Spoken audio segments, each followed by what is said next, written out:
Welcome everyone to Swimming with Sharks, Adventures in Sales Ops. My name is Will Smith, and today on Swimming with Sharks, we are going international, ladies and gentlemen.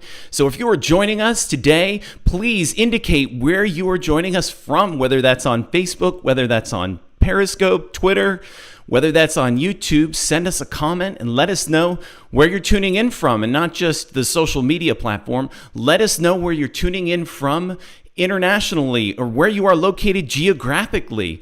So today we're very excited because we got a great adventure lined up for you, and let's just get right to today's adventure. And so today we're going to start with the word of the week. We are then going to interview, and I feel like I know this guy already. We've had a great conversation, exchanged emails back and forth. We're going to interview René, and he is with PSOhub. And he's going to tell you some of the great things that sales ops professionals can do there. But more than that, this is not just a commercial for PSOhub, but he's really going to tell us what he is seeing out there as a managing director for PSOhub. So stick around for that interview. That's going to be the bulk of our show today. We'll then wrap things up with a power play, which is something that you can do right after the show to really get yourself in line and get yourself being productive as much as possible. It's a power play. It's a power move for you. And then I'm going to ask you a question. And this question isn't just for the show right now. This question is for throughout the week until our next show, next Tuesday, where every Tuesday we are live. Tuesdays at 2 p.m. Eastern. So engage with us, answer the question on social media, answer the question on YouTube, and really let's get a conversation going so that we can really get in touch and engage and really make this a better show for you, because that's why we're doing this, for you, those of you that are tuning in. So thanks again for joining us, and then we'll wrap things up with until next time, where we close out the show. So we're going to be running probably a little bit shorter than usual today because we want to get right to it. So forget the introductions and let's get right to the word of the week. And the word of the week actually inspired by my kids. I have 3 kids. They are teenagers. They are all in high school, and they were asking me about the show. And they said, "Dad, what is Swimming with Sharks?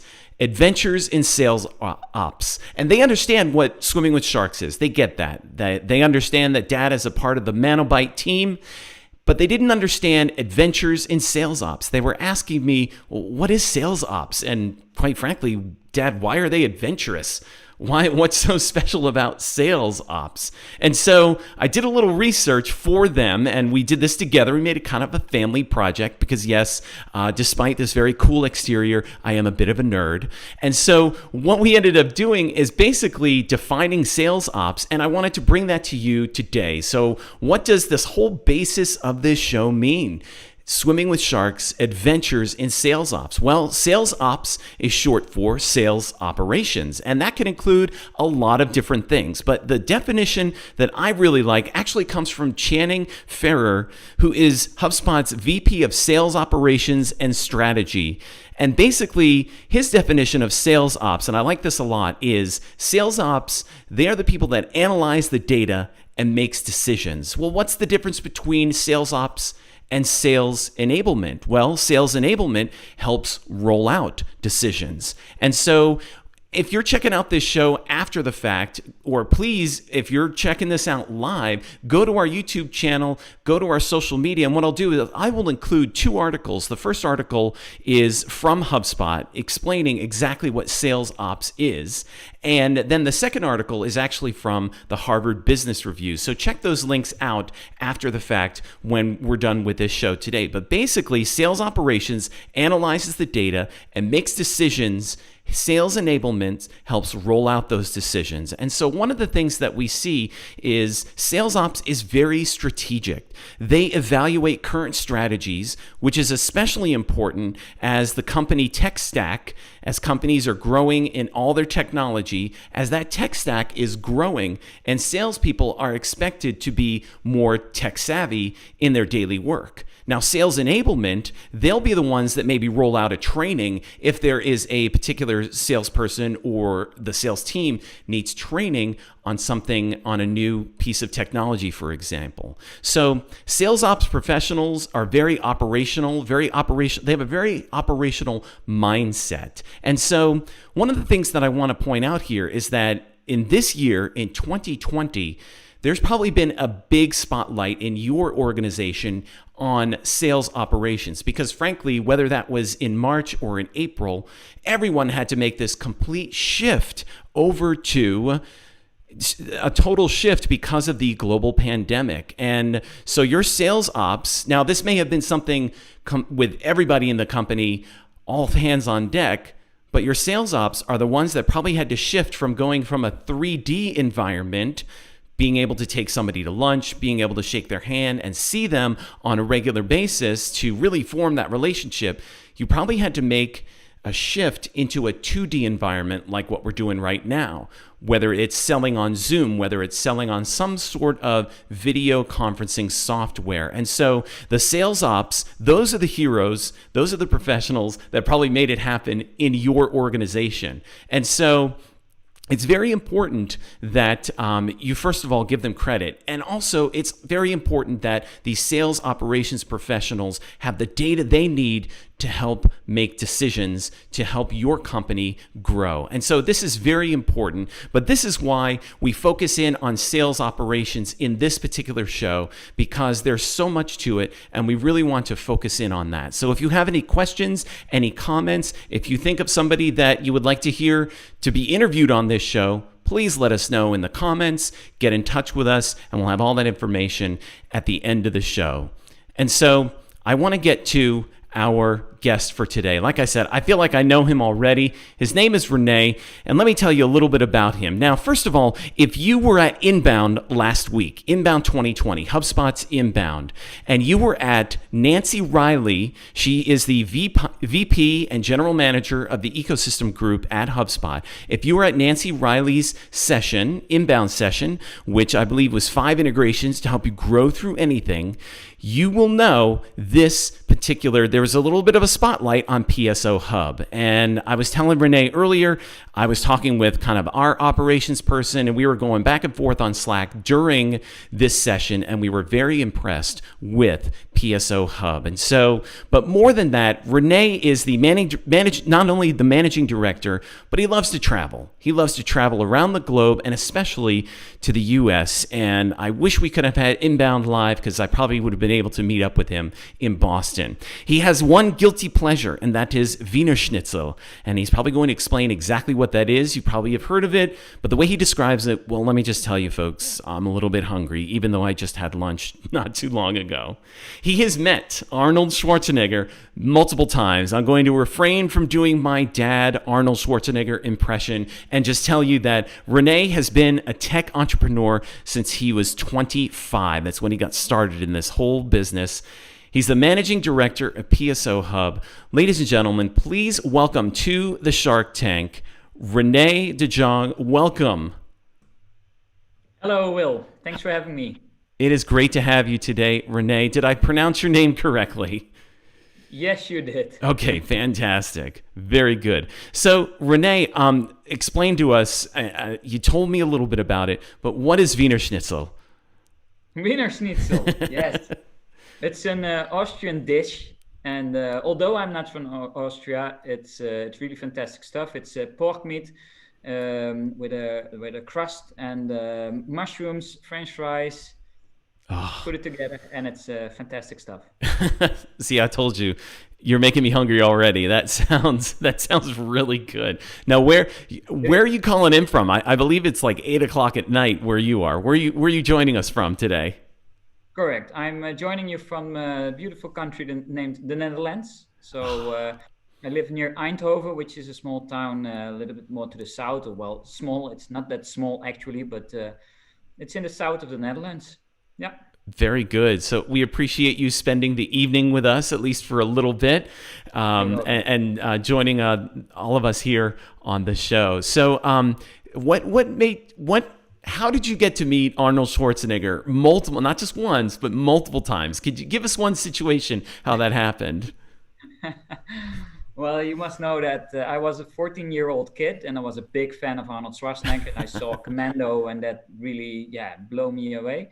And that moment, I decided, hey, internet's something that's pretty new. It was 1997. Gotcha. And so what I did is I started a website called The Arnold Fans. And we started a fan club. And all of a sudden, Arnold Schwarzenegger saw that we were really getting a lot of attention. And he asked me to come to the States to the Arnold Classics. And later I went to a couple of premieres. So that's how I met him. Yeah, so it was really fun time. So through the power of the internet and your idea to create a fan club, that's Yes. terrific. And Yeah. was he everything that you expected as a 14-year-old? He was smaller than I expected, and but no. In terms of his charisma, and if he room, something special happens, and it was a lot of fun meeting him. A very kind guy, and I still follow him. But once he became governor, yeah, his career as a Hollywood actor was over to me, and that yeah, how I lost a little bit of attention for him. So, That yeah. that that makes sense. Made the shift from movies, blockbuster movie star, to politics. Yeah, that and plus you're not 14 anymore, so it makes. No, 38, yes. There you go. It makes a little bit of a difference. That's Yeah. terrific. So that's a little bit about René, everyone that's joining us today. If you have any questions for him, please put them in the comments. But, let's get right to it, René. Let me ask you something. What is something that everybody that you're seeing in your industry, what are they trying to do? I'm sorry, let me go to my first question. What is one commonly held belief in your industry that you just disagree with right now? Well, what I hear a lot is entrepreneurs saying, we'll start automating our business and setting up proper systems once we grow. And company owners first want to have loads of customers, and then they want to think about making things more efficient. However, what I see is once that they start the business, yeah, they keep working on the same activities day in and day out, and they drown in their own success. Because to me, a successful business is all about creating recurring revenue and creating a scalable organization. So what I see is that a lot of business owners, they work in their company instead of on their company. Ah. And I think that's a common mistake here. Yeah, I like what you said there. That is, so many people are, well, let's just get started. And then once we've grown to a certain point, once we have a certain amount of customers, then we'll start working on the business. And unfortunately, I think at that point, it just gets out of control. How did you put it? I think you said they were drowning in their own success. Yeah. You know what we did with PSOhub is the first thing we did is implement tools that we needed for our growth. So we didn't have any clients yet, but in some of my previous ventures, I experienced that not having proper systems in place can be a real killer. And yeah, luckily these days, a lot of software companies, they provide subscription plans, which you can really start small. And yeah, that way I had time left to really work on my company instead of working in my company.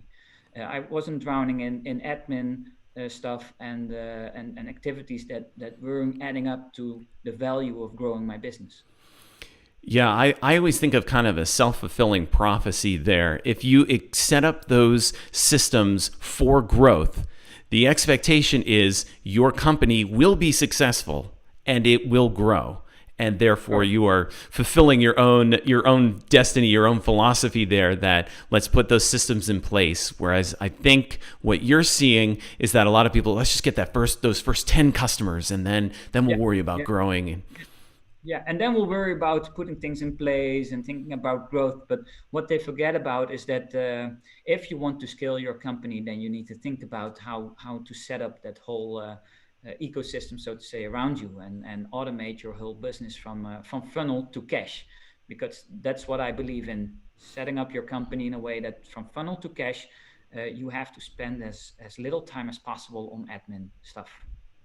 Absolutely. I don't know a lot of people that say, yes, I love administrative work. Oh, right. Well, we all do it. And we all, because we're working in our company. So that means at night we have to create those invoices. We do have to do some time tracking. People use spreadsheets and all other kind of tools that aren't helping them and aren't self-driving, as we call it. So I think, that's really bad.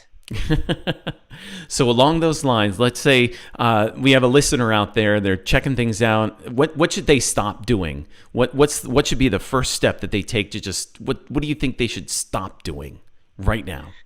Well, I say they should stop working in their company, but work on their company. Okay. Yeah. So it's easy to spend your hours on activities that directly generate revenue. I mean, as a business owner myself, I have experienced. I was 25 years old, and I was constantly working in my company, making money, creating revenue. Mm-hmm. However, if you don't set goals and work on your company, then, in my opinion, success won't follow you as easy as you hoped. Because, yeah, as I just said, you drown in your own success. You keep working, spending a lot of time for clients, Right. instead of spending time on creating a strategy, creating that one-page strategic plan, and also think about tools that can help you expand your business, um, and yeah, to make you focus on your daily activities as a company owner. Yeah, I think you said something interesting there that, at night they're working on the business during the day, and then at night they're doing all the administrative stuff.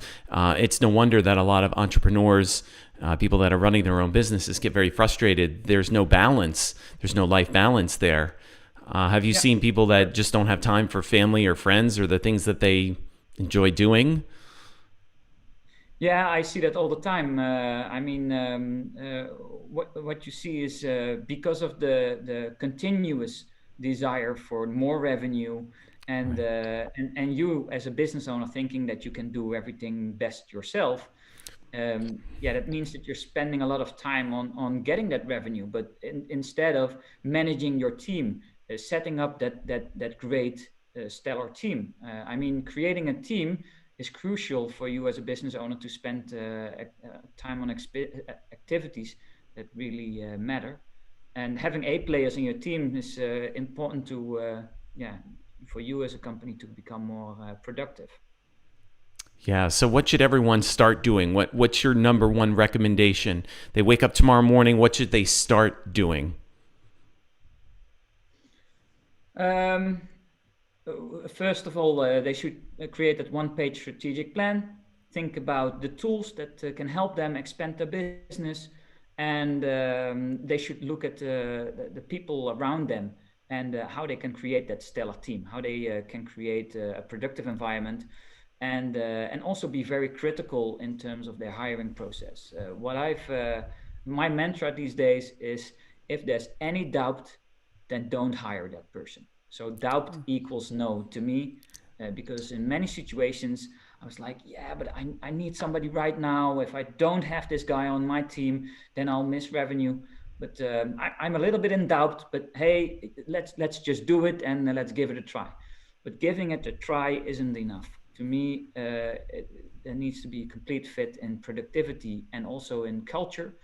And if those things aren't in place and there's doubt, then you shouldn't do it. I've burned my hands many times. Yeah, that's a great way to put it. Any doubt, don't do it. Yeah. I want to go back to one thing that you just said about create a one-page strategic plan. Why do you recommend one page? I like to keep things simple. Ah, So creating that one pager to me is all about giving your employees um, an overview of how you see the world. So, and how you see your own company. So on that one pager, I think you should talk about your BHAG, your big, hairy, audacious goal. ah, I think you should talk about what makes you so different from your other competitors. what is it that you want your clients to pay for? So basically, how does your revenue model look like? But also your mission statement and your promises towards clients. And then on the back side of that one pager, you should talk about, okay, what steps need to be taken in the upcoming 3 years, so that you can create that success. And by doing so, you create that holistic overview of where you want to go to, and also, on the other hand, how you can get there. That's So when I think a one pager is it also makes sure that you as a business owner think of your business in simple words instead of long, non imaginary things. fancy words that don't mean anything. Yeah, correct. Just keep Yeah, it simple. And I think a lot of clients or potential clients recognize that how simple is your solution, that it will make my life better rather than all the promises that you're making. And I like correct. that. Keep it simple, one page. And I'm sure that takes a lot of discipline to get to that point. I've never had to do it myself, but it's one page on anything can be tough sometimes, for sure. Yeah, it sure can, but there are really great methods out there. I'm a big fan of Rockefeller Habits Yeah. EOS, for instance. And look online. There are several one pages which you can find based on the Rockefeller Habits. And yeah, it really works very well, because everybody within your organization then knows where do you want to go to, how are we going to get there, and yeah, what are the important things to you as a business owner? So everyone will be aligned with the same vision, and it's all right there Correct. on one page. Yeah. Some Yeah, that's great. I Yeah. really like that. So, what's something that everyone in your industry is trying to do, but you think you're doing better, or you've discovered a better way to do? In my industry, as a HubSpot user myself, I experienced the missing link in HubSpot to automate my services organization, because I owned a service organization. And what Okay. I saw is that HubSpot is phenomenal if it comes to a funnel to deal perspective. I mean, automating the whole funnel build up of your funnel and working towards that deal is really fantastic. But getting my company automated from funnel to cash, well, that really felt like swimming with sharks. You know what I mean? Yeah, I was using multiple systems for project management, contract management, time and expense tracking, invoicing, and they were all badly connected and didn't integrate with HubSpot. So that's why I sat down with three entrepreneurs, and voila, PSOhub was born. And yeah, that's where I see some real potential in the market, and that's also why we created this company. Yeah, with so many different, I'm sure you've seen that graphic with all the 8,000 different connections that you can make, or all the different software that's out there that can help you build and grow your business. It's hard to get everything to talk to each other. And so, PSO, I like Yeah, that you saw a need, and you were experiencing a need as an entrepreneur, and you sat yeah, down with three others, and PSO Hub was born. That's great. yeah, Can you, correct. can you give Yeah, a little insight into the name? Does PSO stand for something? What how does that? yeah, yeah. It stands for Professional Service Organizations. Very So good. we're the hub for professional service organizations, and the software is called Professional Service Automation Software. So Uh, that's PSA. But we didn't want to call the company PSA Hub, because we really wanted to be for organizations, and uh, that's why we call it PSO, Professional Service Organization Hub. Yeah. I love hearing origin stories. That's terrific. That's a great story. How you saw a need, you filled that need, and you're making it happen. That's terrific. So, Yeah. what's one failure that you've experienced, that you think many in your space that they're kind of headed for? Maybe you can help them avoid that failure. Maybe not a failure, but maybe some sort of downfall that you're seeing. Yeah, well, that's a great question, and What I see is that a lot of companies are trying to automate their business and trying to get a grip on their projects. But due to a lack of tech knowledge, these companies create all kind of workarounds, and instead of cutting admin time, they're making life even more complex for themselves and their employees. So this creates a lot of inefficiency, in my opinion. So going back to that simplicity, you're trying to make it easier, but you're connecting all these things, and then it's not simple anymore. Correct. Yeah, and what I see there is that mapping out that ideal landscape. Uh, I talk to so many HubSpot users these days, and they're like, okay, for project management, I use this tool, and I use this for time tracking, and this for invoicing, and this for my contracts. And well, they don't have an overview of their own ecosystem anymore. And yeah, also because many of them are really good at marketing and sales, but Right? less in tech. And these days it's all about tech, to be honest. I Yeah. mean, even the largest companies on this planet all depend on technology and building up their platform. And I think that even small and medium-sized businesses should think like those big companies, that it's a lot about tech and mapping out that structure. And from that point, you can really grow your company better, as they say at HubSpot. Grow better. Yeah, Absolutely.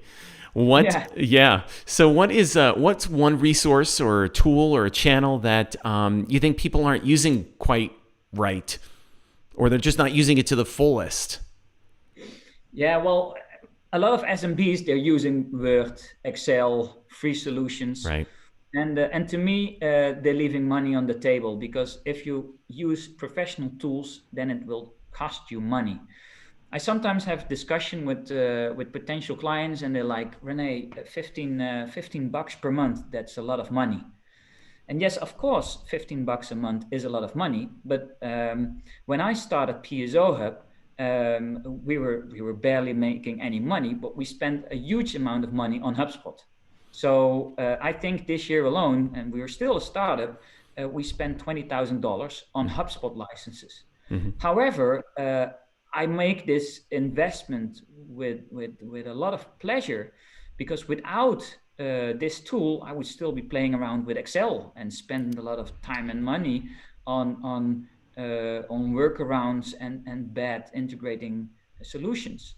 So to me, it's all about cutting that admin time and automating my business, and that's, in my opinion, the only way you can really scale. So, in order to save yourself time, you have to spend money. Time is money, as they say, so that you're able to get the professional services that you need to run your business professionally.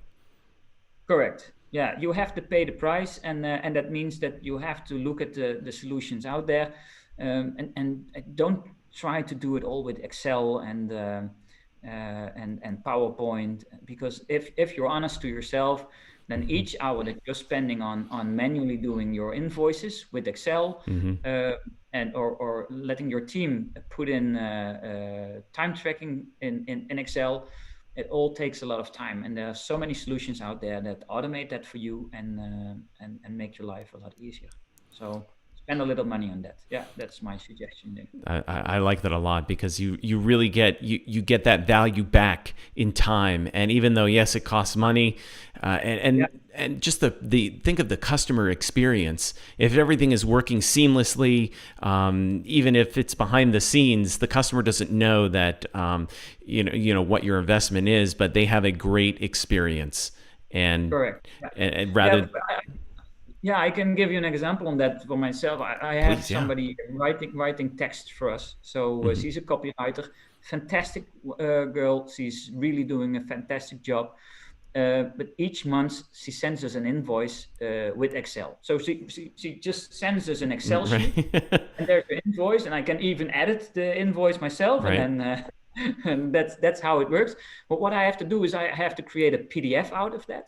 Then I have to import Uh, it into my invoicing system, and then I can pay. So instead of her sending me automatic, non-changeable mm, invoice, She's doing everything manually. She's sitting down on a Sunday with her kid on the lap and doing her invoicing. Yeah, and that's what's happening there. And to me, that's really a waste of time, because go play around with your kid and spend time with your family, and don't spend too much time on invoicing or other admin activities that you can really easily automate. And not only is she spending that time, but it sounds to me like you have to do a few things on your end as the Correct. customer that you have to make happen. And luckily you have that technical knowledge, but some people may not have that technical knowledge. And just listening to your story, I think over time, if you think of all the invoices, if you had to do that for every invoice for your business over time, those 3 steps, even if there are only 3 clicks, that adds up. That time adds up. Am I right? Yeah, correct. And what you just said is it's all about being professional. Well, to me, she's very professional if it comes to her work as a copywriter. But when I look at the whole way she's handling her invoices, it costs me a lot of time as an entrepreneur to to work with that way of. This sounds like an opportunity there. Yeah. Just keep working at it, right? So, what's a resource? What's a tool? What's a channel that you absolutely cannot live without? If we took that away from you tomorrow, you would not be very happy. What can't you live without? Well, I can't live without Netflix these days. I think it's for most people. Yeah. So no, Netflix. That's one of them. I currently can't live without. But our business is really a numbers game, meaning that we need a lot of PSOhub users to create a successful business. And to be honest, it's our HubSpot ecosystem that's crucial to our success, because we built our website on the HubSpot CMS. We created workflows through the Marketing Hub, and we monitor our sales pipeline and dashboards each day. So for me, the HubSpot ecosystem is really important, but also tooling such as Neil Patel, Hotjar, SME Rush. They're crucial for me to do things right. And as you already know, I love automating stuff. So we use Intercom for onboarding and for our knowledge base. We use QuickBooks and ChargeBee for invoicing. So in other words, if I look at it now, it's not just one tool or one channel. To me, it's all about the cleverly thought out set of tools. That I can't live without anymore. That's basically what I'm telling you. You've built this very nice system that if one piece is taken out or if you're without it, then you're not going to be happy about it. That's a testament to your own ingenuity to piecing it together. That's good. So tell me a little bit about some of the cadences that you like, or the rhythms, or some of the things that you, not just as a tech guy, but some of the things that you like as a leader. You mentioned like the Rockefeller habits. What are some other things that I think Rockefeller habits is fantastic. It's also called scaling up, the scaling up method. EOS, which is something that's being used by HubSpot. Basically, all these rhythms or methods, what they do is they give you a clear target for each year, quarter, and upcoming 2 weeks. And we work in sprints, and that works really nice for us to keep track of all the activities that we're doing. And this agile way of working is crucial in our line of work. And what I always encourage people to do is to play Angry Birds each day.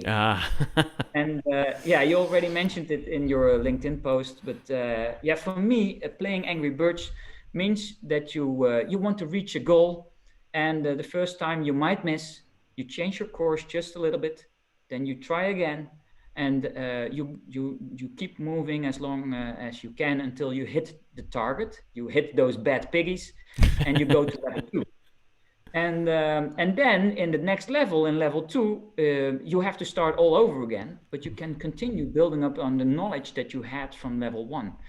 And life to me is like playing Angry Birds. You should constantly look for ways how to defeat those bad piggies.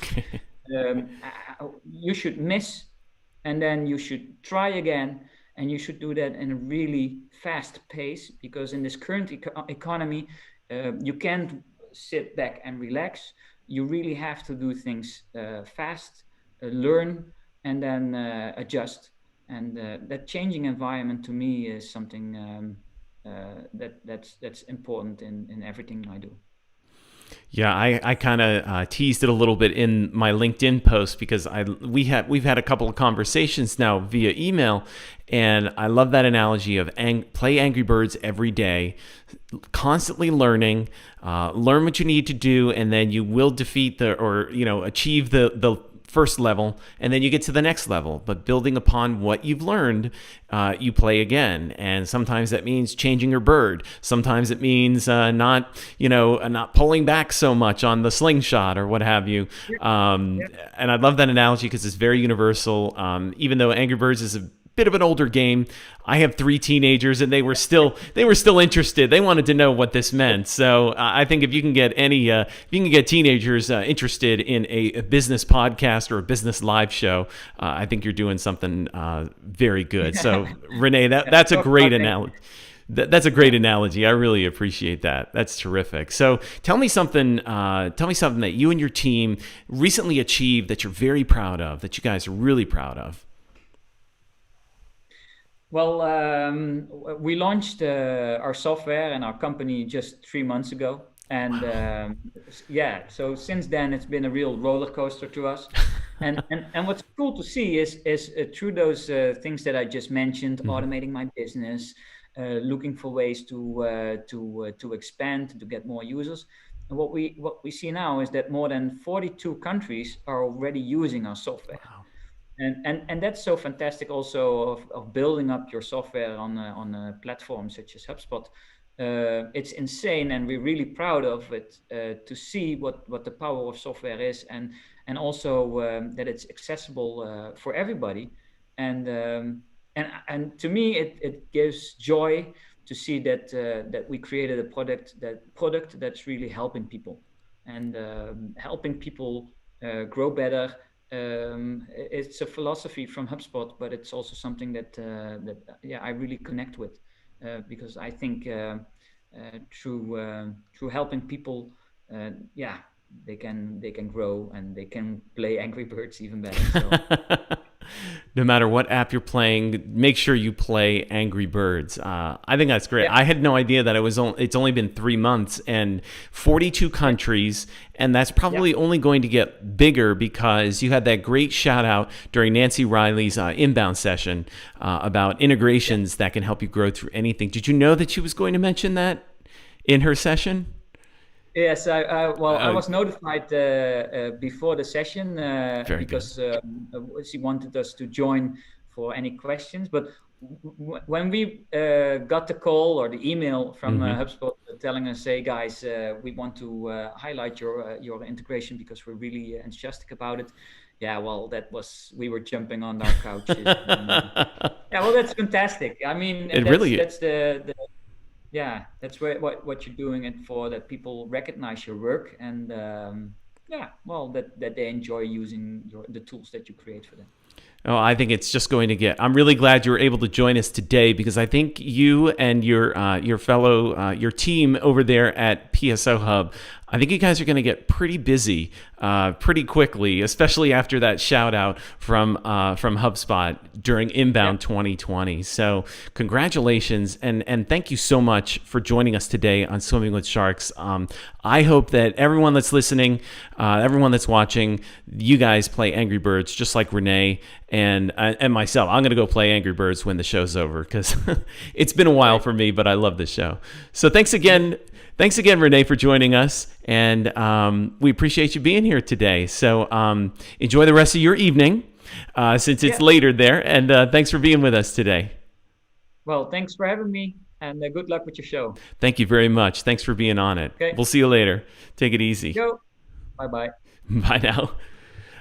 All right, so let's get to our power play. That was a great conversation. René is just a great guy, even not only on email, but also in person live. So if you want to know more about René's solution, PSOhub, please check it out. I'll have some links in the show description. So our power play, as we wrap up the show today, this is a nice little Chrome extension that I really like, and maybe it would be a good fit for you. We talked about sales ops earlier. We talked about integrations, and we talked about being productive and making the most of your time. And so this TasksBoard is a Chrome extension, and what it does is it creates a very small tab all the way over on the left side of your Chrome, if you're using Chrome. And so it's always there and it's always present, and it's linked with your Google Tasks. And there's a free version. I use a free version. There is also a paid version as well. I haven't explored that at all because the free version gives me everything that I need, and everything that's that I use it for. And what it is it just lives right there on the left side. So if I'm in a Zoom call, or if I am in a meeting, or if I'm taking notes and there's a to-do task for myself, I can just flip over to that tab, put it in quickly, and then it's there. Because it's linked to my Google Tasks, then it's available on my phone, it's available on my iPad, it's available wherever I have Google Tasks associated. And so it's a great way to have a quick reminder. It's a great way to increase your own productivity. And so I highly recommend this because, and this is for the sales ops professionals, if you have that tab and your daily to-do list out there, what will help your sales ops professionals in your company and on your team, what will help them is if you're reminding yourself to track your calls, reminding yourself to track your time, reminding yourself to do the things that help them get the data that they need to help your organization increase, grow better, and do better on a daily basis. If everyone increases on your team, if everyone increases their productivity, that's just going to make it's going to make the whole organization that much better. And so check it out. It's a Chrome extension, free version, TasksBoard. It's a great little thing that I like to use. And if you have any suggestions, what helps you increase your productivity, let me know. Let me know in the comments. And so let's wrap up today's show with a question. And so my question for you is, we talked a lot about productivity today, making the most use of your time. My question to you is, how are you improving? Does your organization, does your team have some sort of organized way of coaching? Are you coaching your representatives? Are you coaching the people that are in your organization in some way, shape, or form? And is it a formal structure, or is each person in it for themselves? Is it up to you? Is it up to you every morning to be inspired, whether you're searching for inspirational messages on YouTube where people shout at you and there's the sweeping orchestral score underneath it? Is each person in it for themselves? Is it up to you to coach yourself? Or do you have somebody that is actively coaching you, actively helping you on specific items based on data, and telling you what is the next step to help you improve, whether that's checking your sales calls, whether that's going on calls with you, and of course, in a very safe environment, is what are they doing to help you that's actionable? And so if you have any suggestions, let me know. Let me know in the comments. Let me know if you're listening to this again. Of course, we take this show and we convert it into a podcast. So please, you can find us on Apple Podcasts. You can find us on Amazon Music. They just released podcasts. You can find us pretty much anywhere that you love to listen to podcasts. So check it out, Swimming with Sharks, Adventures in Sales Ops. And until next time, please start a conversation with us. Join us on Facebook. Follow us on LinkedIn, on Twitter, or on Instagram. And of course, you can always just send a message, will.smith@manobyte.com. Let's have a conversation. How can we help you improve, and how can we get this show, not only the live show, but also the podcast? How can we bring value to you? If you have any guests in mind that you would like to hear, let me know and make an introduction if you know this person. And so until next time, thank you for joining us today. And I hope that all your adventures are great ones. Thanks for joining us today. Thanks to René, who did a fantastic job telling us all about PSOhub. But not only that, there were some great insights as far as what to do as a business person. And so until next time, take care, everyone, and take care of yourself and each other.